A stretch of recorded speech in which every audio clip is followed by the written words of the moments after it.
Hey, and welcome to Robot Unicorn, a podcast where we explore all things parenting. I'm your co-host, Scott, joined, as always, by my wife, Jess, a registered psychotherapist who spent decades working with children and families. Today, we're absolutely thrilled to share our conversation with Dr. Deborah MacNamara, a clinical counselor, developmentalist, and faculty member at the Neufeld Institute. Deborah is the director of Kids Best Bet Counseling Center and brings over 25 years of experience working with children, youth, and adults. She's an award-winning author whose books include the best-selling Rest, Play, Grow, which has been translated into more than 15 languages. This episode specifically holds special meaning for us, as Deborah has been not just a respected colleague, but also a mentor and friend to Jess over the years. Their shared passion for understanding children has informed so much of our own parenting journey and Jess's educational journey. Today's conversation centers around the themes in Dr. Deborah's latest book, Nourished: Connection, Food, and Caring for Our Kids. We explore how feeding our children is about so much more than nutrition. It's deeply intertwined with attachment, emotion, and the parent-child relationship. As Deborah so beautifully puts it, the road to the stomach must go through the heart. So whether you're struggling with picky eaters, family mealtime chaos, or simply just curious about the deeper meanings of how we nourish our children, this episode offers a fresh perspective that moves beyond rigid food rules and toward connection and understanding. So grab a cup of something comforting, like a coffee or tea or something, and join us for this nourishing conversation with Dr. Deborah MacNamara.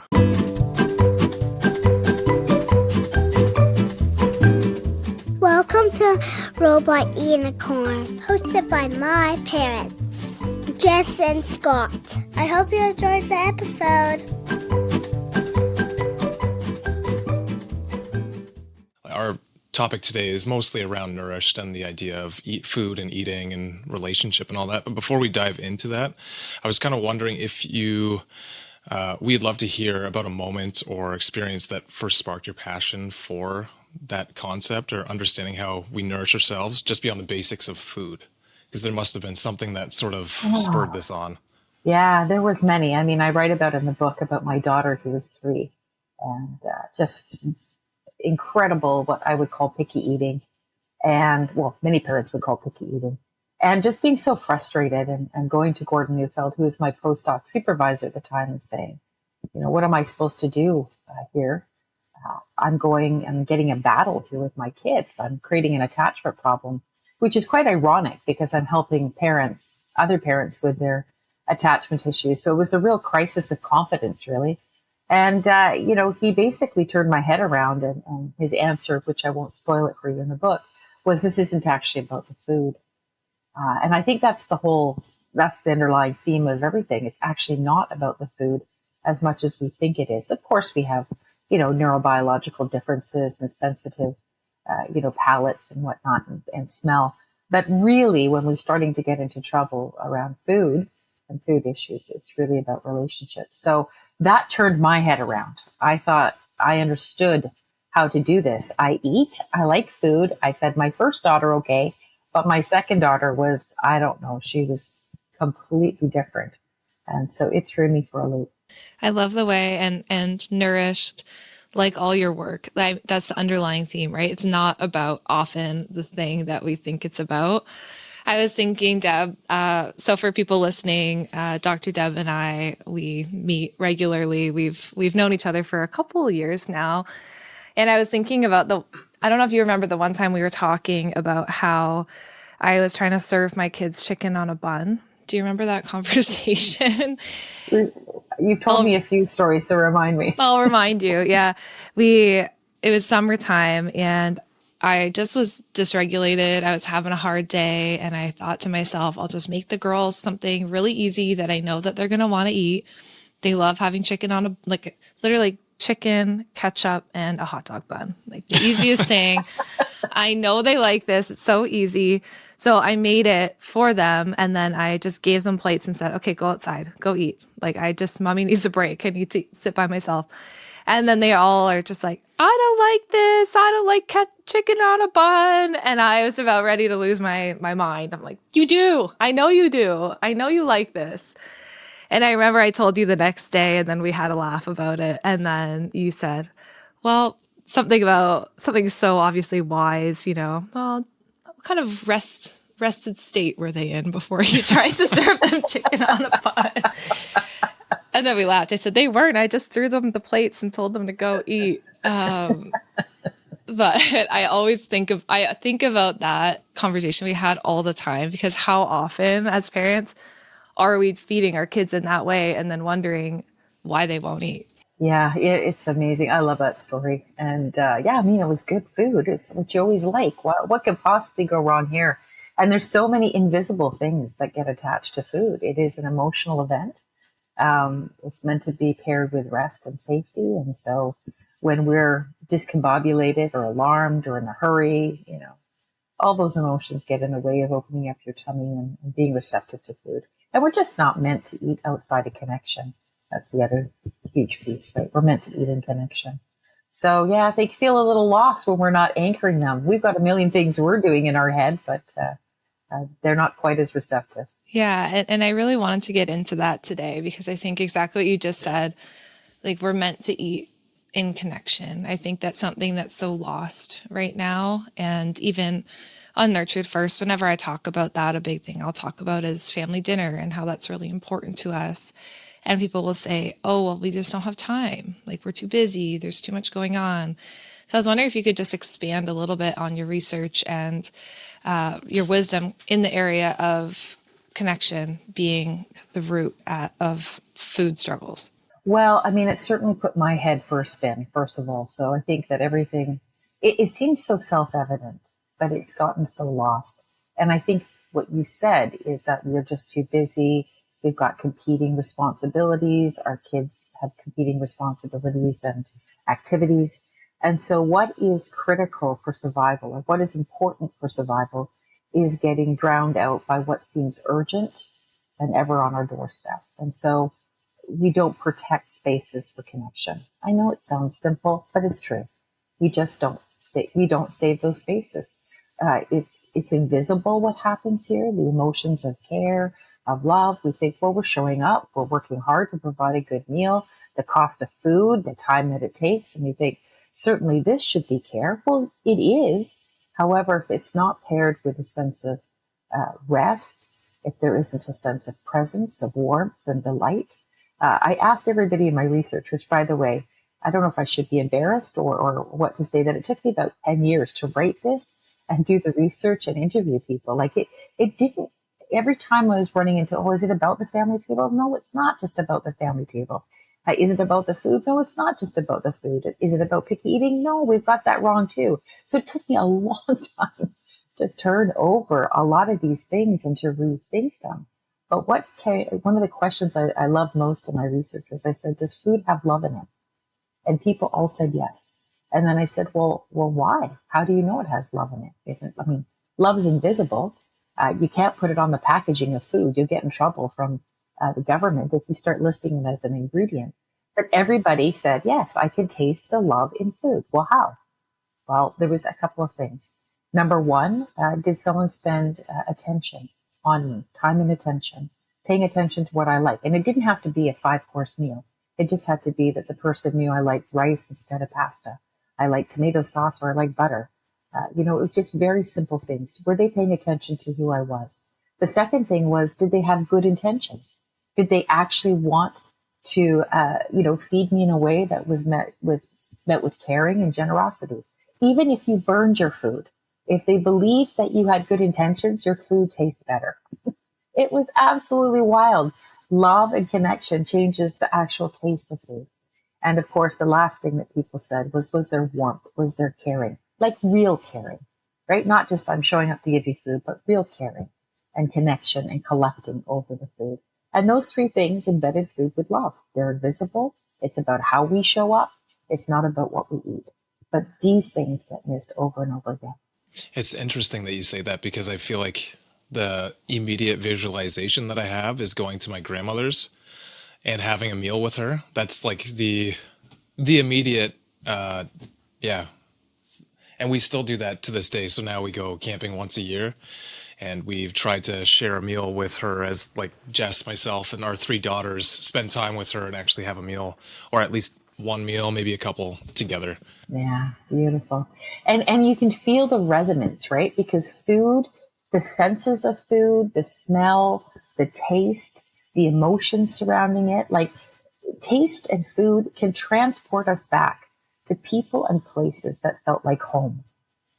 So why wouldn't we capitalize that, right? Why wouldn't we capitalize on that in a world that we have so many competing attachments for our kids with the screens, with their peers, with the sheer busyness of life? Why would we not capitalize on this very ancient template of keeping us together? But it requires us to show up around food with these ingredients in tow, with the emotional, relational ingredients. Yeah. And I think that's the part where our generation of parents seems to be really struggling is I think for a lot of my friends, I think about it and they're probably like, yeah, I know that it's important to eat together, but it kind of goes back to that busyness or that feeling of like, how can I do that? And then also, but my kids are so picky, right? So back to the picky eating, right? So they won't eat it. Even I have friends that say that to me all the time, like, Jess, because a rule in our house is whatever I make is what it is, right? I don't make, if it's chicken on a bun, it's chicken on a bun, essentially, Yeah, right? we're not making several meals, one individual to each child. And I know you have a lot of thoughts on that too. And I thought it would be really important to talk about because I have a lot of friends exhausting themselves and really having a hard time at dinner because they're making 5 different meals, for every kid, making sure that there's something that everybody likes. And it's exhausting. And then it doesn't feel for them like it's done with love and nurturing and care because they're frustrated with their kids that they have to make so many meals. It's just adding to the stress that parents already have. Yeah. So to those parents, do you have some insights for them? Well, so much has gotten turned upside down with food, right? Like here we are catering to our children instead of taking the lead on food. So I liked what you said. I make the food that I know that I can afford, that I have accessible to me, that you know how to make. You make all those decisions for your child, your family, and you show up to provide the best that you can. The idea that we would put children in charge of food, letting them tell us what they need, how much, what kind of food, it really, if you look at it from a relational point of view, you're really turning the tables on the caretaking equation. We're meant to lead, we're meant to know, we're meant to understand, we're meant to gauge receptivity, and we're meant to provide. Now, what that provision looks like is up to you, but what does a generous provision look like for you? And so anytime you put your children in the lead, you're going to have resistance potentially. You're going to have upset, alarm. You're going to have bossiness, commanding, demanding. Anytime we put our kids overly in the lead on anything that we're meant to be responsible for.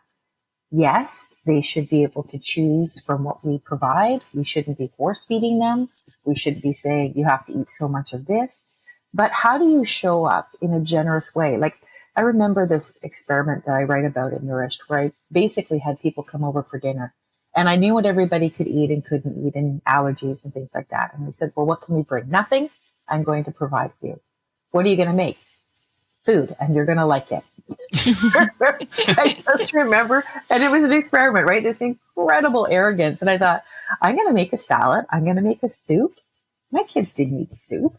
Like that, and some sort of meal. And I served it family style, which, by the way, family style in the research is shown to be much more effective. People feel less coerced. You put on the table. People can choose.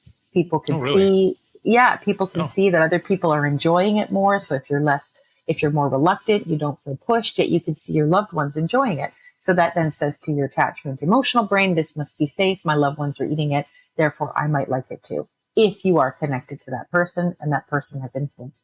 So I remember just, preparing this meal very carefully, feeling very good about the generosity, the warmth and the care that was going into it. And it shifted something for me when I put it on the table. I'm like, they're going to eat what they want to eat. How much they eat is up to them. I'm going to give them the best food I can possibly have here. And I did. And I just sat back and thought, I have provided well. Now it's up to you to eat from what I provided. So yes, we have to pay attention to what people eat. And I would add, my daughter was a vegetarian, so I would add, protein and iron-based kind of things to the table. So we'd be eating butter chicken with edamame, and they just thought that's just how we ate. People are like, well, does this go together? I'm like, no, this is just how we eat. It's kind of fusion, but they didn't know. And that's the whole point. They're not meant to know. I have to take care of them in the context of what I'm looking at and who's around my table. So I don't think we keep these things invisible enough. And here's the secret when it comes to picky eating. It's actually not that difficult, is that at the age of 2 or 3, most children should come into an age of autonomy. Me do. I do it myself. No, daddy, no, mommy, I do myself. It's like, it's a 5-point harness. Your fingers can't do the 5-point harness. No, I do it myself, or a boot. We're living that with our 3-year-old right now. I thought that one might be close to home, or the boots they want to put on, or whatever it is, right?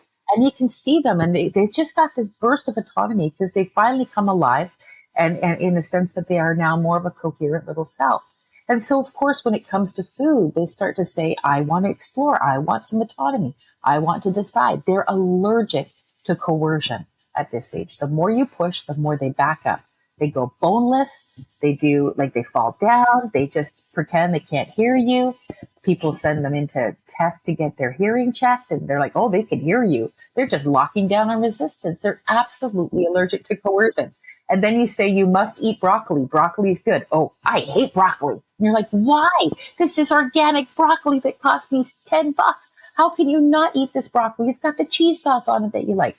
But what you hit is the child's psychological self who's trying to become their own person, have autonomy, is allergic to coercion, and you're being coercive with food. Food is a gift. Food is a gift. All you have to do is say, Daddy, look at this broccoli. I got this broccoli. Wow. Now, look, can I have a taste? Sure. Here, have a taste. I love this broccoli. Don't say anything else. If they're sweet on Daddy, and Daddy likes broccoli, they're more likely to want to try broccoli. They might not try it there. They might be looking at it. They might be smelling it. They might be watching you. But the research is really clear. At the age of 2, a child knows that what you might eat may not be what they like. But because they like you, they're more inclined to try it. So as soon as you put coercion in there, all bets are off. I think that makes a lot of sense. I mean, I feel like most of the time I'm allergic to coercion as well. So it makes sense. That's still a toddler. Yeah, maybe that part of my brain is still in toddler mode, but we're still working on some integration of those parts for him. But well, we should be all allergic to coercion. I think it's still it's instinctive, it's emotional, it's there to serve us and protect us. So yes, but little kids have a lot of it. Yeah, you were saying we should all be allergic to coercion. I mean, it is still important for us. But I know in our practice too, I think parents get alarmed very quickly over when their toddler says no to food. So we do see this a lot in our practice, and I'm curious about yours as well, where parents come in, they say, well, they're picky eaters, they don't like anything, or, something wrong with them. Like they used to like broccoli, now today they don't, right? Like what's wrong with my toddler? They change their minds every day. And I think it's important to know that that's their job and that's what they'll do. But we don't necessarily join into that chaos. You're still describing me, I think. Jess and I have had that conversation. I am not a fan of leftovers for some reason, just because I don't like having the same thing multiple days in a row. Yes. Yeah. Oh, I hear you on that. Yeah, I didn't address the leftover business, but in the book, but maybe they're a form of coercion, leftovers, right? You will eat these. You can't waste these. What was I going to say? Your question about toddlers. I mean, toddlers are predictably unpredictable. They are not like us at all. They would qualify for most mental health disorders, but they're not disordered at all. They're just preschoolers. They live in the moment. They don't think twice, and they don't think about consequences. And so, of course, our ways of approaching them oftentimes miss the mark. They are relational beings. They like to play. They learn through play, and they learn and copy from the people that they're attached to. And so if they get to play with their food, they get to make stuff out of food, or pretend stuff. I mean, they don't even need real food to play with it. They imagine all sorts of wonderful things. But to your point, I think what's driving us as adults, I know for me, I was alarmed. This is so close to life and death. Food is like we've been so programmed by Maslow that, if you don't eat, this is like the most important need. Actually, no, relationship, you can't survive without that. And then inside of your relationships, you're meant to be cared for. So I know it was alarm that drove me. And when I'm working with a lot of parents, we're alarmed that we're not being a good caretaker. We're alarmed our kids aren't going to be healthy. We're alarmed they're not going to grow well. We're alarmed that other parents have figured out something that we have not. I mean, the list goes on and on. It just seems to be apparent these days. You're plagued with feeling like you're not good enough. Just pick a front. And you just feel like you're not doing sleep right or food right or homework right or whatever. But I have to say that we have this in us. And I had to wrestle with that alarm in me and to come back to that place where I was the provider and could take care of my daughter and to feel confidence there. And that's why Gordon's answer to me, when he didn't answer me about what food or how to hide the food or get this cookbook or follow this person for food, was the perfect answer. You are the provider. You will figure this out. Hang in there. And don't forget that relationship and love is the secret sauce that makes everything go down.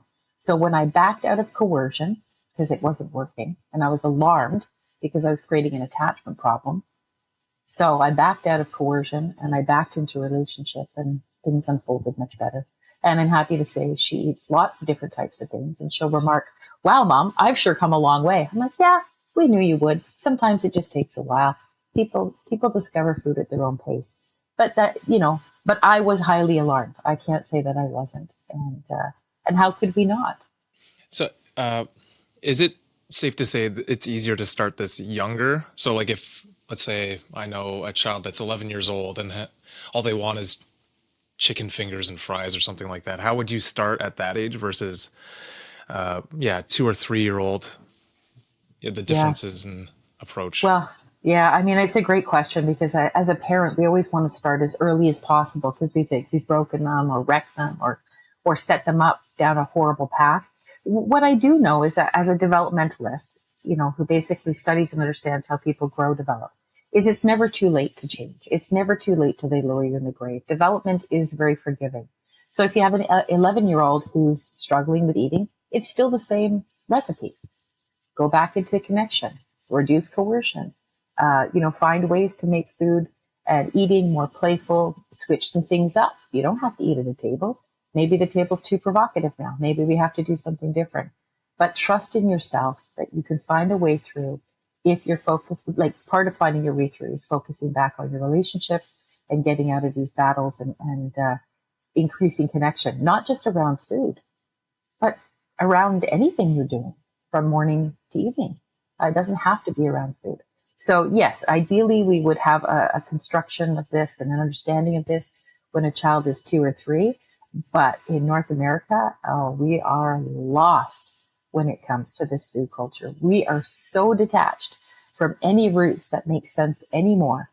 It's in the hands of too many people who have different agendas.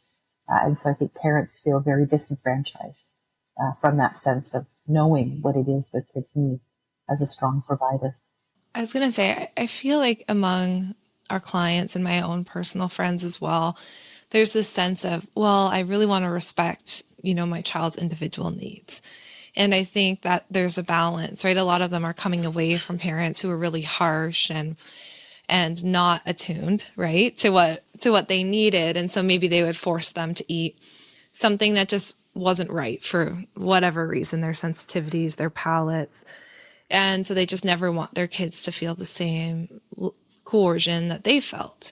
And I think what I'm seeing a lot of is kind of the flip, right? So now we've swung so far the other way where the kids are back in the position of leadership. And when I share about this online, parents often push back to me and they say, Jess, but if I'm the leader, if I'm the person serving, then does my kid have no say? Am I going back to what my parents did? How do I balance that line? So I was curious to get your take on that as well.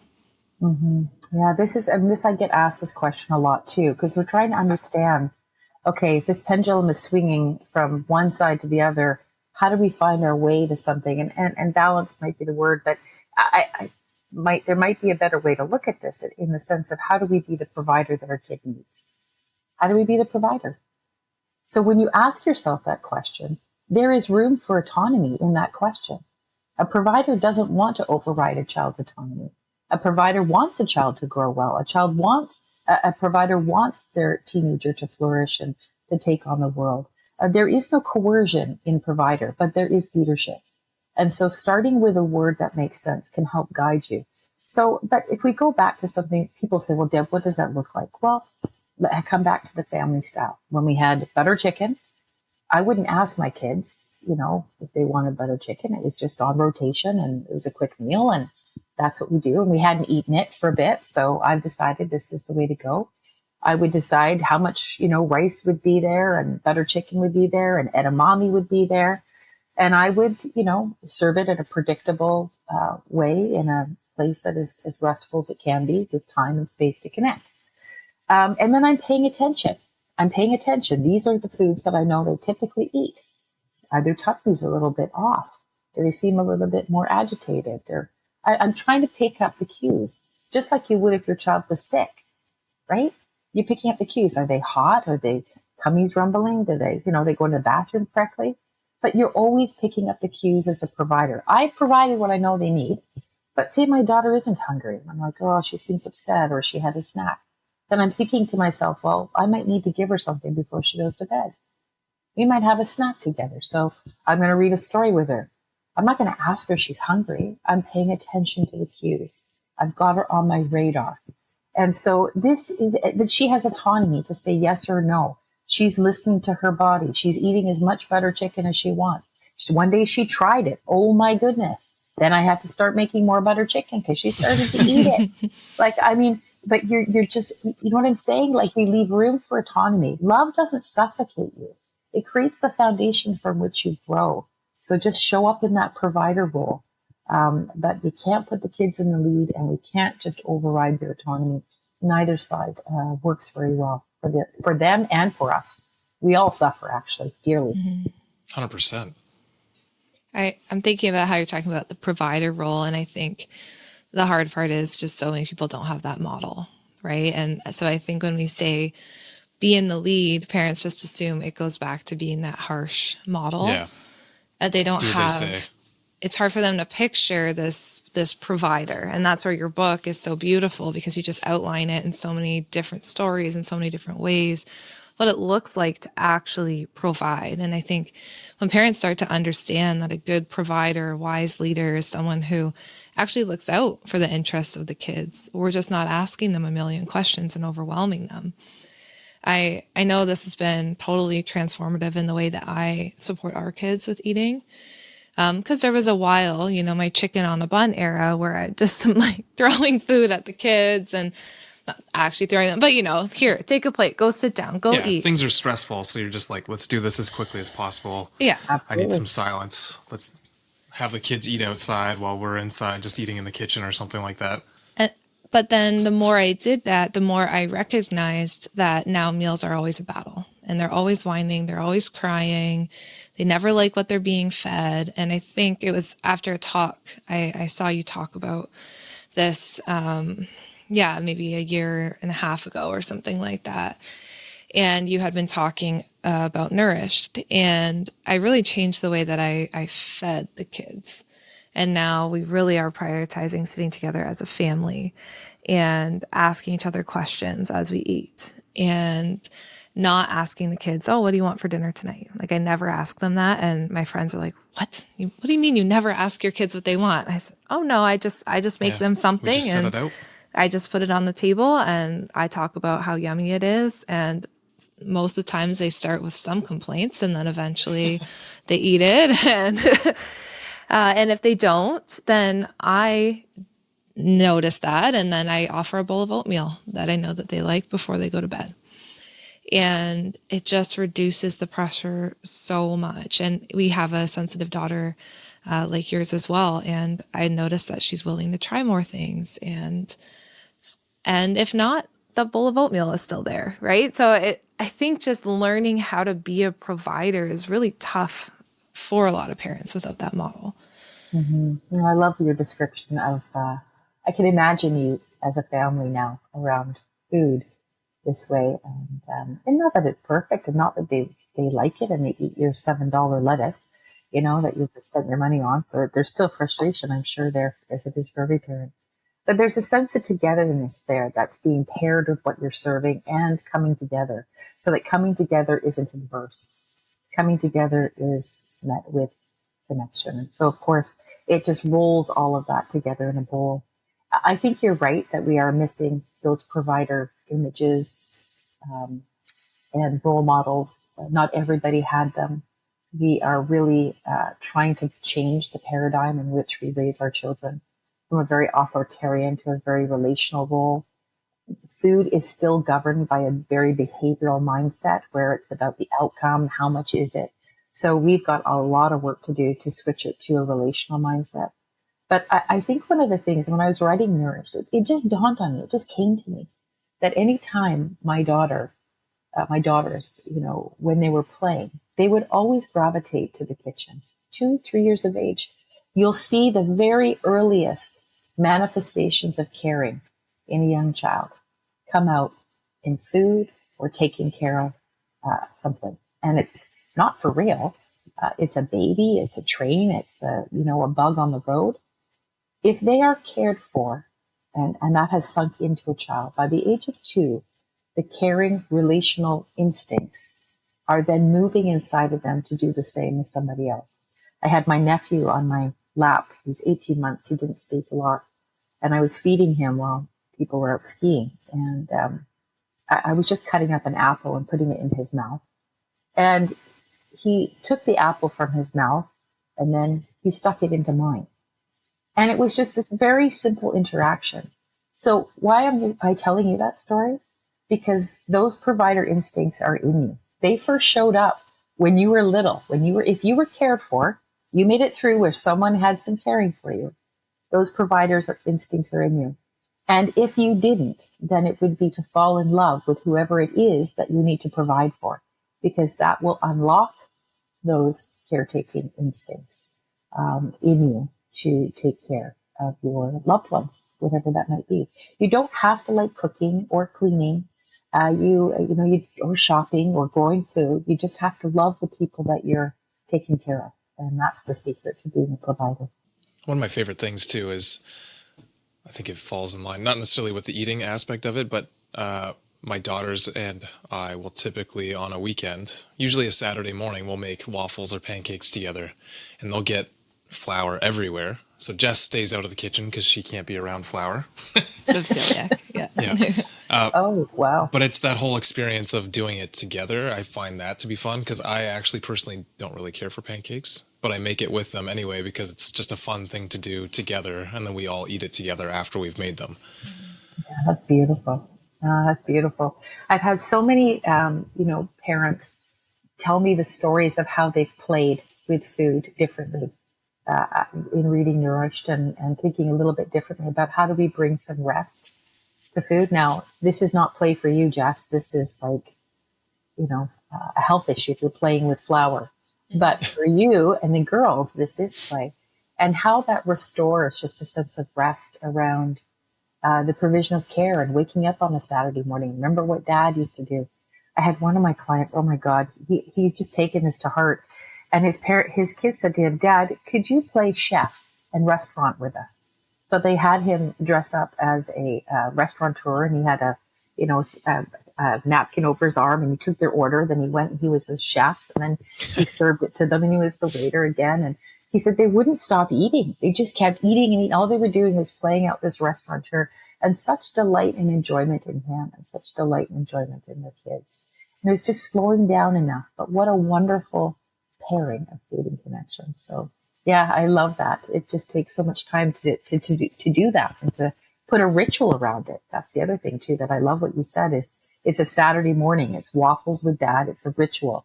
So other things then get pushed out, and this gets preserved for that time of connection, which is really wise.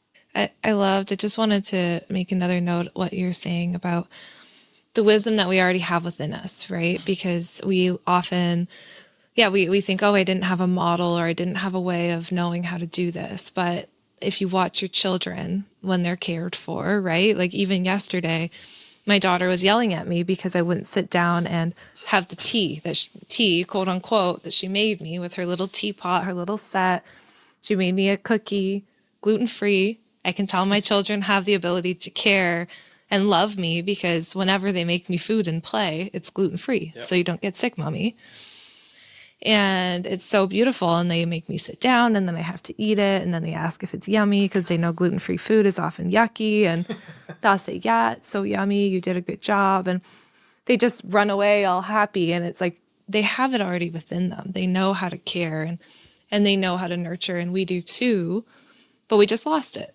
And so I think for a lot of parents, it's about finding that back. And we find that back when we love our children and we want to provide care again. So I think just the way you illustrated that is so beautiful because parents get alarmed feeling like they don't have a model, but they actually already have it. It's just finding it back. Yeah, absolutely. That's beautiful. Oh, and I love the caring in your children. They just know this would hurt mommy with the gluten-free and such intention there already in such a little body. You can just see, you don't actually have to drink the tea or have a real cookie to feel the love that is there for you. That's the invitation, right? That's what nourishes.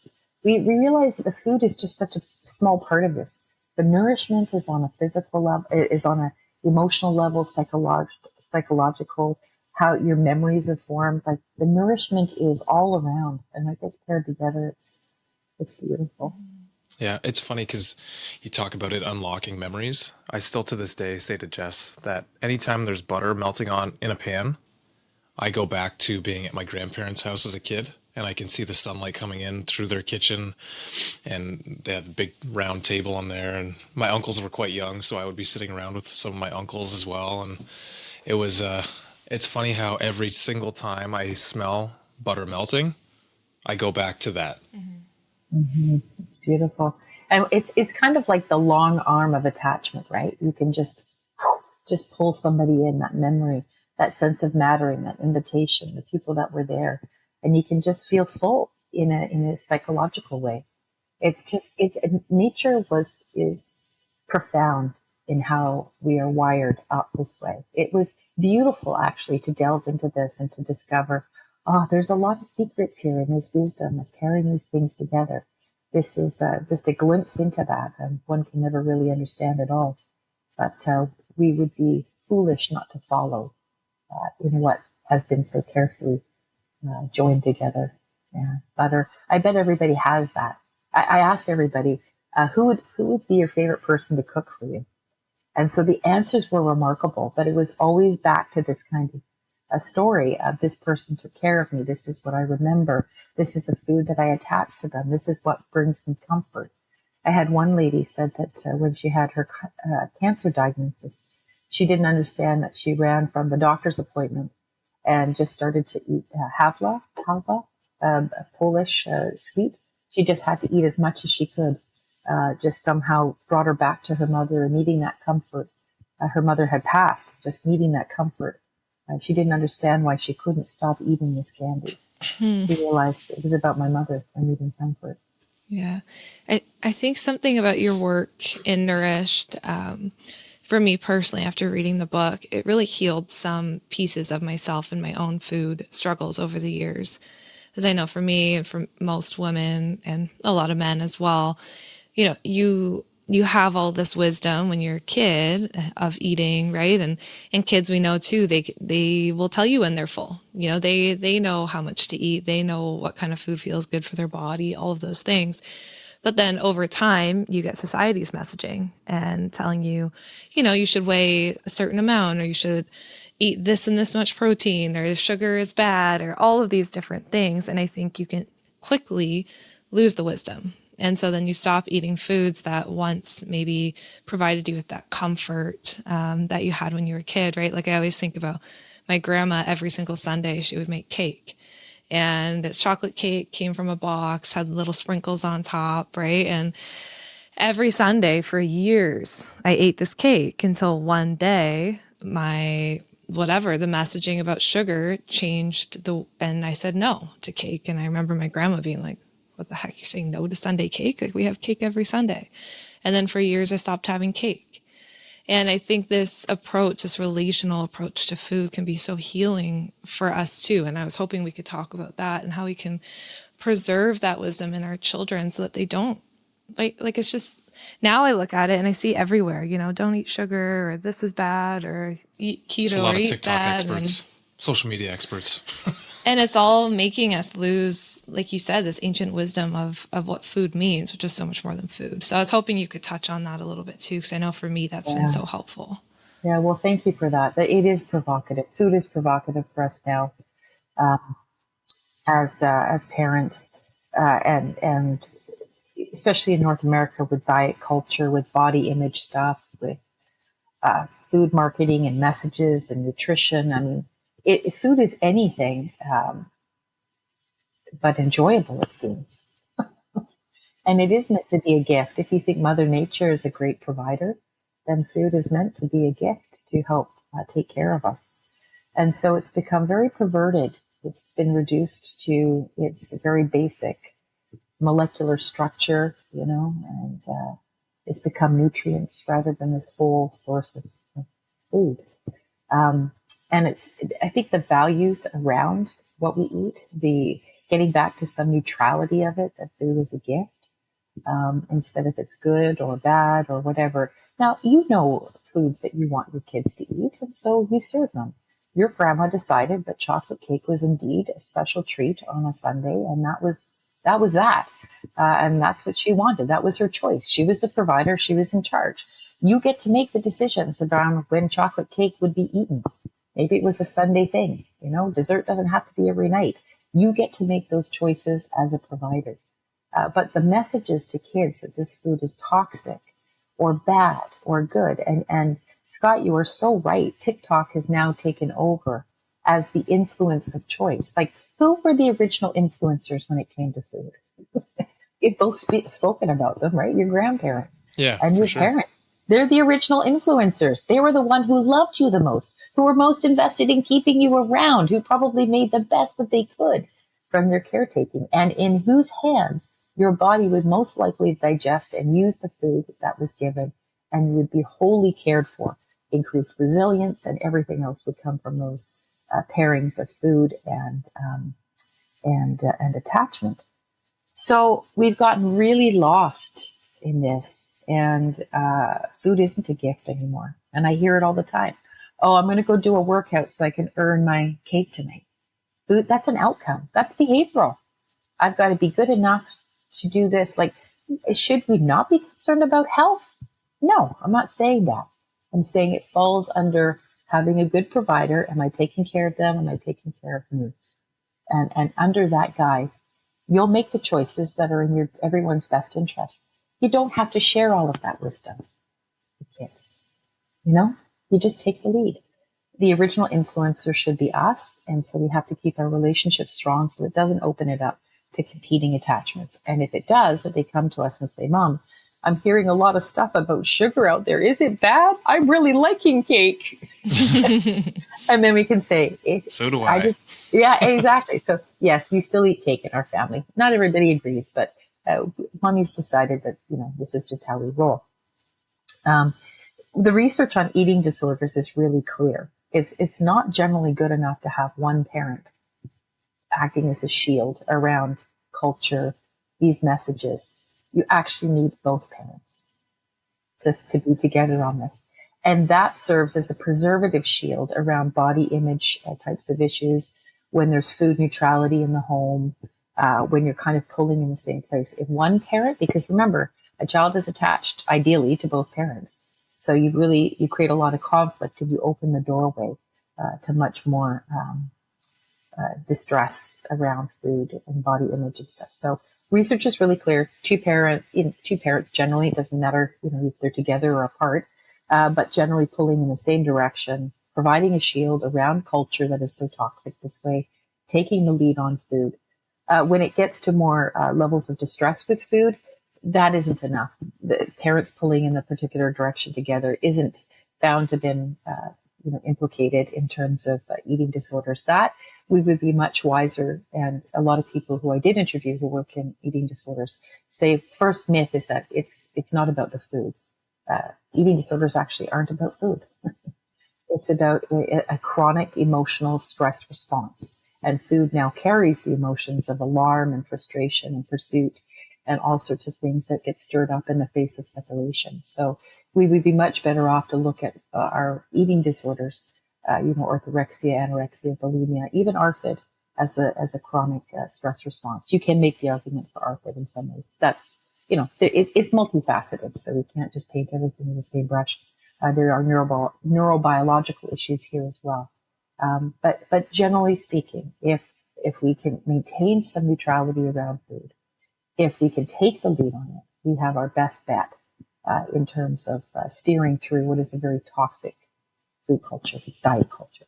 I think about this all the time, Deb, because, we have our girls, and right now they are so innocent when it comes to food, right? And I follow so much of what you said, like what you just said. That's how I approach food with the kids. I think a lot about the rituals that we have around food in the house. It's huge, right? Things like Scott just had a birthday, so we get ice cream cake from Dairy Queen. And that's the story. And there's nothing wrong with ice cream cake from Dairy Queen, because when it's Daddy's birthday, that's what we get. And we eat it as a family. And like all the different rituals, like pancakes or waffles on Saturday morning, things like that. And so I think encouraging parents too, because we have our own stories in our head of sugar is bad and, protein this and kids should eat that and whatever. We have our own stories that we've learned. So for parents who are uncomfortable maybe with having sugar in the house or talking to kids in such a neutral way, like building those rituals in, I think can be one like really positive way, at least, that's impacted us. Mm-hmm. For sure. Yeah. I mean, they were asking for us to do it last night. So Sunday evening, they're saying, can we have pancakes for dinner? Because I think part of that is they want to help actually make them. That's part of the fun that goes into it. Yes. Yeah, how lovely.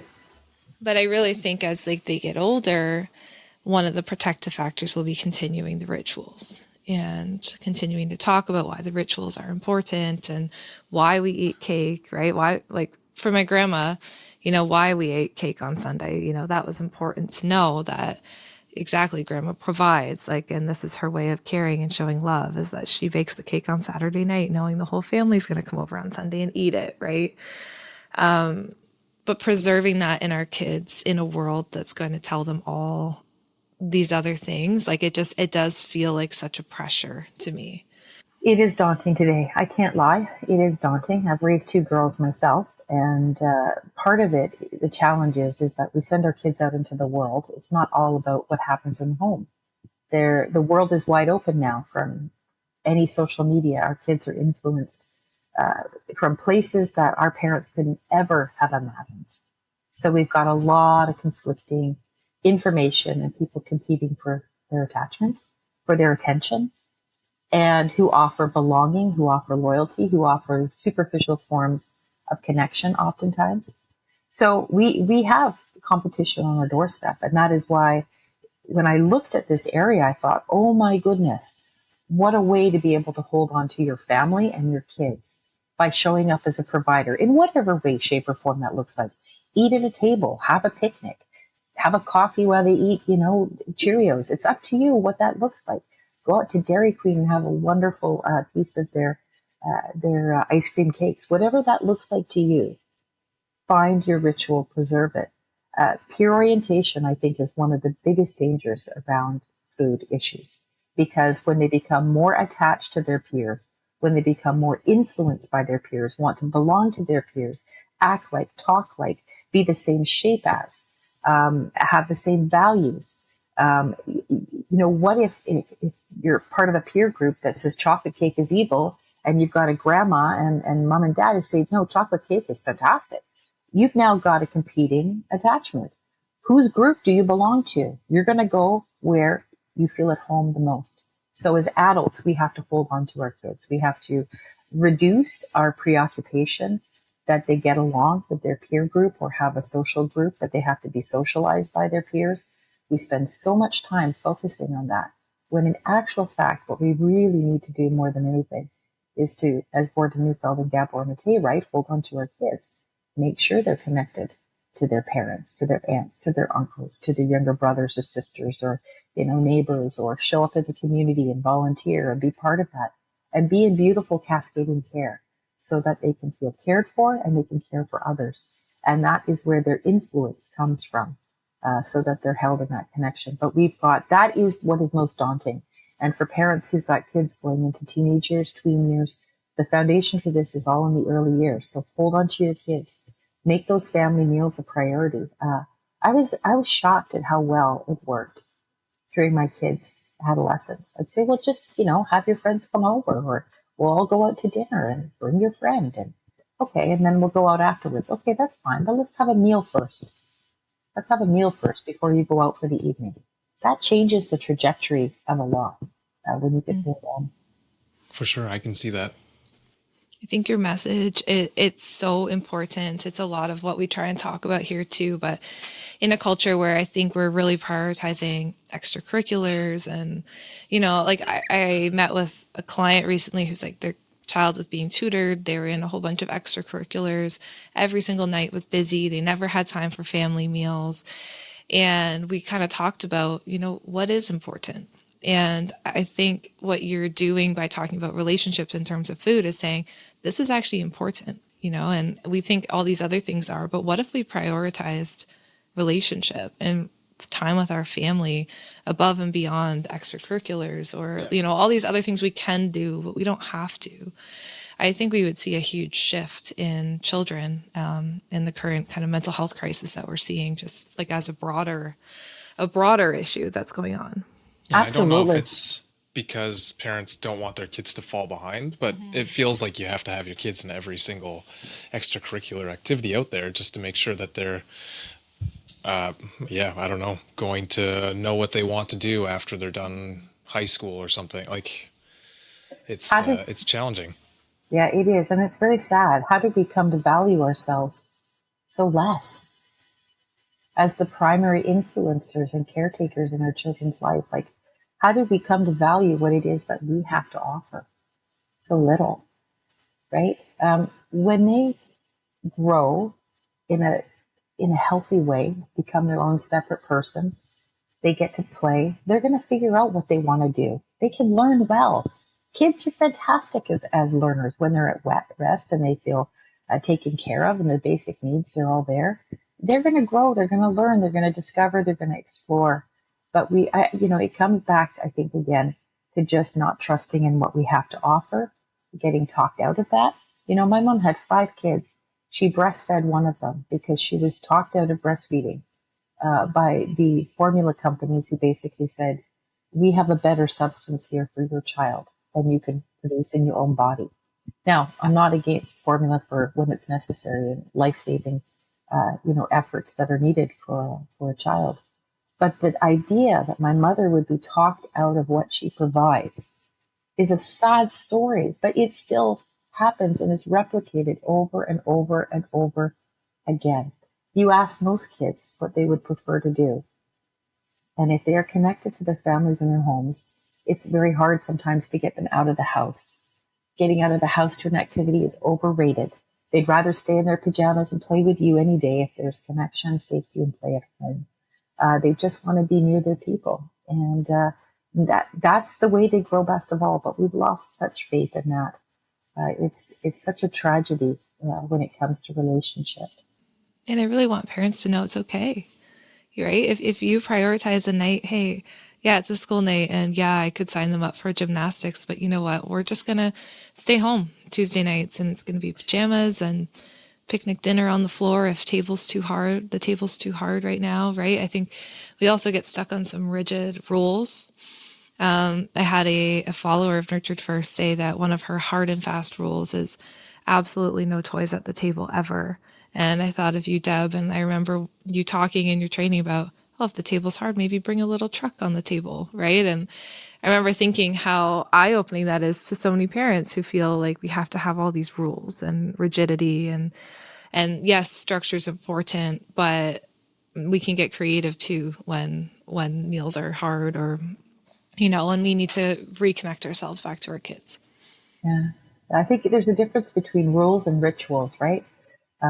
I think when I get most alarmed is I oftentimes try to control and lock things down and keep them really rigid, because that's my alarm system, just trying to have a little bit of structure, a little bit of safety, but it's not. It feels coercive if I'm coming from that place.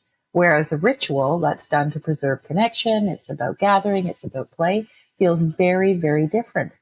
The research showed that to have some of the preservative effects of the family meal, so healthier self-esteem, less drug and alcohol use, like vocabulary. You want kids, like the best literacy program would be eating with people who have good words.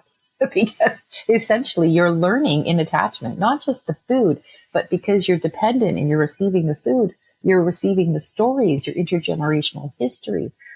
You're being collected, you're learning your values, your vocabulary is influenced, your self-esteem. So like it's one of the best mental health strategies we actually have is to eat together in connection, not just at home, but at school. Can you imagine how schools would be transformed by caring about each other through food? In the schools that I did do research on, it was amazing. Grandparents were part of it, parents were part of it, kids were feeding other, classes and stuff. But the research shows eating at home about 3 times a week is the bare minimum. And for some busy families where there is structure, routine, and kids are involved in sports, yes, it's not like quitting all those things, but we have to keep time for what is important. So maybe you're having a smoothie in the car with your child on the way to practice and you're connecting. That's, fair game. You're providing for your kid, but 3 times a week, trying to get together. And with teenagers, that's them, because of their age, their mobility, their flexibility, their engagement. It's harder to hold on to kids, particularly in the teen years. And we see a huge decline there in terms of family meals. And I think what we're seeing is more peer orientation and preferring to be with their friends. So, it's not, we get to figure out a lot of this in the context of our own family. Who's working, who's available, single parents, whatever that looks like. Parents can figure this out. Schools need to figure this out, especially in Canada. Yeah, I'm visualizing like even postpartum moms, right? Like what would it mean for them to have, their grandma come and bring a meal and just sit with them and eat together, right? I think there's just so much isolation. I think about myself as a new mom and you were working, right? And I'm alone all the time. I was traveling constantly, so it was almost never home. Never eating with anyone. The isolation we face right now is so real and it's so hard. And we've lost a lot of the intergenerational support as well. And I just think if we could bring that back, I just wonder how much things would change for parents who are struggling. Oh, it'd be profound. It'd be profound. Everybody wants to hold the new baby. But who's holding the mom and saying, or the dad, can I help you here with food? All the research I showed that, people eating alone don't eat as much or eat as well, like senior citizens. They don't eat as well when they're alone. There was one program that was operated by a nonprofit organization. And the goal was to have mental health patients come in and learn how to cook because they're not cooking well when they're on their own. So we want to teach you how to cook so that when you go back, you have better health and nutrition because that'll help your mental health. And they found the program was a success. People showed up. They loved it. They were participating. They said this was the best program ever. When it ended, they were just devastated. But the researcher who was talking about the program said it was a failure in the sense that they didn't go home and make those meals and eat better. I'm like, are you kidding me? You've lost the plot. It's because they are on their own that's not happening. You need to bring an eating community. That was replicated over and over and over again. We do better. And so family programs that say, hey, listen, after school, after work, come to our drop-in program. We're going to cook you food. You can socialize with other parents, let your kids play. Do you know how popular those programs are? They're the most popular ones. Someone's going to feed me. I get to come and socialize with other families. Mm-hmm. Oh, heaven. Yeah. It's so beautiful. I think even one of my friends, we don't live in the same city, but she said every Wednesday night she makes soup and we'll invite friends over, like whoever it is, someone, and all they have to bring is bread. And she said every Wednesday night I make the soup, someone brings bread, and we just share a meal together. And she just was saying how deep the impact that's been on their life and the life of their family and their children. And they all sit and eat together. It's so simple, But I think about all your work and everything that you've been sharing, just even as adults, right? To stop our own loneliness that we have and the burnout that we face as parents. Like, can we share meals with friends? Can we lighten the load a little bit and have some other people over? And I feel like we've been doing a lot more of that. And it's incredible how much it's even deepened our relationships with our friends too. Yeah. Well, I love it. It's beautiful. This is an area that we can play with so much. It's just seeing that we're in the lead of this. We get to be a provider and show up however we want. The benefit of not having tons of role models this way is that it gives you a lot of creative license and freedom. So I know that I love when I show up and play with food, whether it's having raclette or a pizza oven I got for my birthday one year, because my kid, well, it was birthday and Mother's Day, because my family said that my pizza suck. So they got me a proper pizza oven. So it was bittersweet. And they said, your pizza's horrible. Please stop feeding us that. So here's a nice pizza oven. So, but the pizza oven, I just bring it out and you have people over and you're one person that has a pizza at the time and you're making it and you're talking and everybody's together. And we found that the pizza tastes better if you play Italian music. And it's just, it does. The music enhances it. It just enhances the play. But just stopping and, people say, oh, that was really good. But then you realize it wasn't just the food. You're already full before the food even gets into your belly, because you've got relationship, you've got play, and there's this sense of rest. And you're just like, oh, I just needed that. I just needed that break from everything in my life. I can get back to my work, but we need to have those places of rest. It's interesting because I think it's very easy to fall into the mindset of, I'm so busy, I have to make so many decisions in the day. So then to decide to have that family meal and spend all that time preparing, it's like that one extra thing, but we've seen it in our own family, how much of a difference that makes in the relationship we have with our girls and how much we have learned about what's going on at school and with their friends. And they're starting to help each other, even though they're quite young. They're like interjecting and helping each other out on their own already. Love that. I think we forget, like to your point, Scott, we forget that it gives something back to us when we give to our children. And it's, the same, I think, with sleep, with so many different things. We feel like, oh, it's exhausting. It's another thing I have to do. But once you do it, the family meal or helping your kids sleep well, all these things, we realize it actually returns something to us and can actually help us feel full as well. And I think that's the piece that's missed in this conversation as well.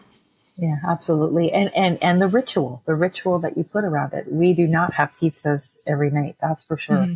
That is a big undertaking. And sometimes we just order in a pizza and just call it a day and have a movie. So when you put a ritual around it, though, then okay, I've got to be prepared for that. And it takes the work out of it because you're just in a rhythm and a routine. But it can be simple. It can be grand. It can be whatever you want. Is there a ritual that you would say is standard for your family that you always kind of do, that your family can expect? Or maybe, I don't know, your kids are maybe, I don't know if they've moved out now or not, but...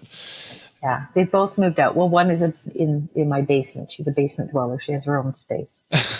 She comes up and steals my food and then goes downstairs. Of course, yeah, of course. But one of them is again, it's a generational one. So my parents were both immigrants to Canada from Britain and met here. And roast dinners are always a big thing, Sunday roast dinners. And Yorkshire puddings in particular. So my mom was always very big on making roast beef, Yorkshire pudding for a celebration. And there's 5 girls in my family, 5 daughters. And my mother would say, if you have a boyfriend, because, boys would come and go. And they'd say, don't bring someone home unless they're roast beef worthy. We don't need to meet everybody. Just bring home the ones that, are roast beef worthy, that might be sticking around for a while. And that was the way of sort of introduction and a way of breaking the ice, as my mom would make this beautiful Yorkshire pudding. And she passed away actually last year. And at her service, one of my sisters remarked that you remember Mom, Grandma, saying that her Yorkshires were so big that you could put saddles on them and ride them. And this was her way of saying that they had, puffed up so beautifully. Now, I have not mastered that. I don't know why. I asked her a million times. Mine are short and stubby and doughy. But if you ask my kids, and so we have Yorkshire pudding and roast beef dinner, same kind of tradition on a Sunday, sometimes, when everybody can gather. But my kids will tell you that my Yorkshire puddings are better than my mother's. And I will tell you that my mother's Yorkshire puddings taste better than mine. And there you have it. Mm-hmm. It's so beautiful. Just a note on grief and food. I think there's such a tie to like a healthy grief and eating the food. I was mentioning my grandma's cake a few times, and I mean, I can't eat it anymore because now I have celiac. I didn't know as a kid, but my extended family still gets together almost every Sunday, and they still make the same cake, and they make grandma's cake, that cake and a lemon cake. And I always think to myself, what a beautiful way to celebrate her memory of her making it. And I watch our kids eat her cake. Mm-hmm. And I just think to myself, like, this is it. This is so beautiful. This is how you see that food is so much more than what we put in our body and the sugar and whatever, the nutrients. Like it's comfort, it's grieving. It's just beautiful. It's profound. And your work has really helped me shape the way I see it in a new way. So thank you for that. Well, thank you for that. And thank you for bringing it alive in the context of your family and your beautiful girls. So I guess this is a good place for us we're at an hour here, so it's probably a good place for us to close down. But what do you think for you is the next, frontier for this conversation? Like, where do you hope to see, or how do you hope to get this message out to more people so that, because again, I think it's very easy for us. We have so many decisions to make that it's, we're like, okay, let's just have a healthy meal. Kids, eat your broccoli. It's good for you. It's good for your brain. It helps you grow. Just do that. Don't ask questions. So I guess where do you want to see this go so that maybe parents aren't so much like that and are a little bit more focused on the relationship and, of course, feeding healthy foods and whatever, all that stuff, but knowing that there is that balance, or that the relationship is very important. Mm-hmm. Well, I think that awareness alone will help guide you. I think if you got that, you're in good standing. It's already started to help you formulate different questions, like, how do I lay the table, not just in the food or the place settings, but for connection? That's a great question. What's getting in the way of my kids being receptive? Where have there been battles that I need to step away from?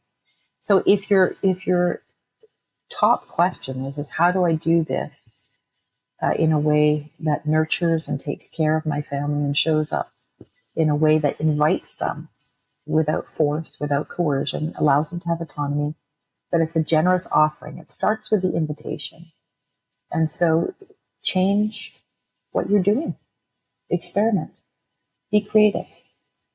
Be honest with yourself. Try to read your kids and where you're at. And you might not like everything you see. You might feel a lot of emotions, as we usually do as parents: guilt, shame, blame. Oh, there's so many more. But don't be afraid of them. You can go through them. Sometimes they have to be looked at.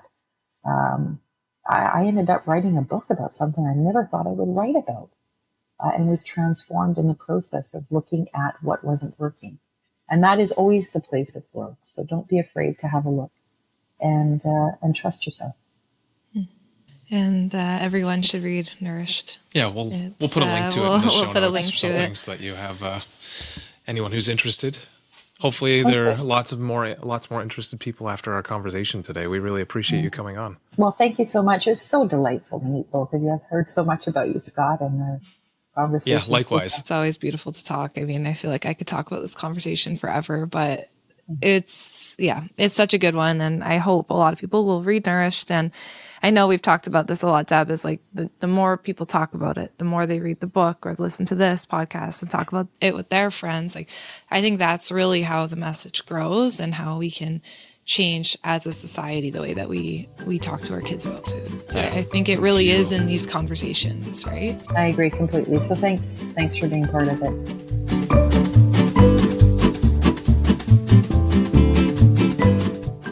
Hey, thank you so much for being here and listening to this episode today. It means the world to us to have you here.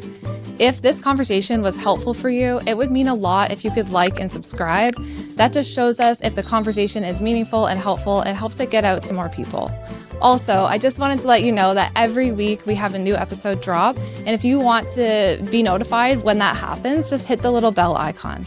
Again, thank you so much for being here, and we'll talk to you again next week.